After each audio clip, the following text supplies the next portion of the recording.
Hello friends, welcome back to my channel. Subscribe చేసేయండి. మీరే చేస్తారు, చూస్తున్నారు కానీ సబ్స్క్రైబ్ మాత్రం చేయట్లేదండి. చేసేయండి. సండే ఫన్ డే బాగుంది. ఫన్నీ టాస్క్లు బాగున్నాయి, సరదా సరదాగా. టాస్క్ ఒకరి గురించి ఒకరు రాశారు, అది ఎవరు రాశారని గెస్ చేయాలి. లేదంటే రాంగ్ గెస్ చేశారు అంటే వాళ్ళు వచ్చి ఫోన్ కొట్టాలి ఫేస్ కి. ఫస్ట్ కళ్యాణ్ డెమోన్ కి రాశారు. ఏం చెప్పాలో క్లారిటీ లేదు, ఏం చెప్పినా అర్థం కాదు అని. సుమన్ శెట్టి గారికి ఓపెన్ డెసిషన్ లేదు అని రాశారు. రీతు కళ్యాణ్ ఓవర్ అగ్రెసివ్ అవుతారు అవసరం లేని టైంలో అని రాశారు. ఎవరు అని గెస్ చేయమంటే తనుజ అంటారు, కానీ రాంగ్. ఎవరు రాశారు తెలుసుకోవాలని ఉందా అంటే వద్దనేస్తారు. కళ్యాణ్ బర్ని గారు కూడా ఇంకెందుకు లాస్ట్ వీక్ వస్తారు, హ్యాపీగా గడిపేద్దాం అనుకున్నారు, అంతే. ఇమాన్యువల్ సెల్ఫ్ సెంట్రిక్ గా ఉంటారు అని రాశారు. అటెన్షన్ కోసం గొడవ పడుతుందని ఎవరో చెప్పాలి అంటే ఒక సీక్రెట్ చెప్పాలి అంటారు నాగ్ సార్. వాళ్ళ మమ్మీ గొడవ పడుతుంటే వాళ్ళ డాడీకి ఫోన్ చేసి చెప్తున్నా అనేసి చెప్పారు.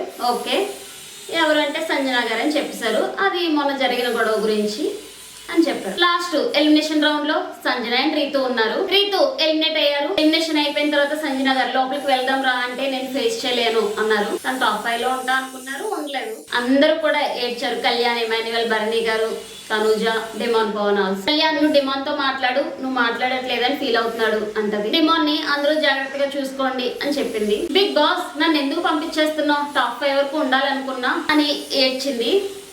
కొంతసేపటికి థ్యాంక్ యూ బిగ్ బాస్ అంటది. అందరినీ హగ్ చేసుకొని నన్ను ఒక్కసారి పిలవండి బిగ్ బాస్ అంటే ఏంటి ఇంక పిలవరా, okay signing off Ritu, bye bye Bigg Boss అని స్టేజ్ పైకి వచ్చేసింది. నాకు సార్ ని హగ్ చేసుకుంది. ఈ హగ్ కోసం చాలా సార్లు వద్దాం అనుకున్నాను సార్ బయటికి అని ఫన్నీగా మాట్లాడింది. జర్నీ బాగుంది. సరే టాస్క్ లో ఆడపులి అంటది, అది చాలా బాగుంది స్టైల్. అది టాస్క్ పెట్టారు, టాప్ 7 మెంబర్స్ పెట్టాలి అనేసి. బర్నీ గారికి 7 ఇచ్చారు. అన్న మీరు బయటకు వెళ్ళొచ్చారు, వీకెండ్ లో కోపం చూపించండి అంటే ఆ వారం దివ్యాన్ని నామినేట్ చేయడం అంత కోపం అవసరం లేదు ఏమో అనిపించింది అంటారు. కరెక్టే, బయట నుంచి ఇంట్లో వచ్చే కోపం చూపించండి ఆయన ఓకే కరెక్ట్, నచ్చలేదు. 6th సుమన్ శెట్టి గారికి ఇచ్చారు. సుమన్ అన్న ఇకనైనా మాట్లాడు, ఓన్లీ టాస్క్లు నామినేషన్స్ లోనే కాదు అంటారు.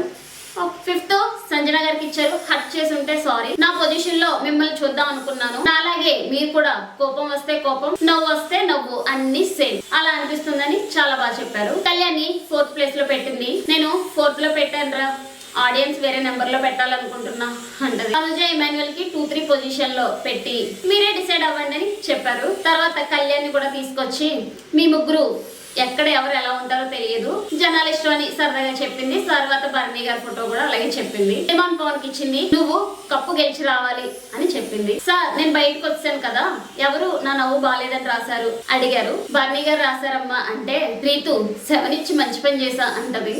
స్టేజ్ పైకి వెళ్ళగానే వీళ్ళు ఫిల్టరా చాలా అందంగా ఉంది అని కొంచెం ఫన్నీగా మాట్లాడుకున్నారు. బాగుంది.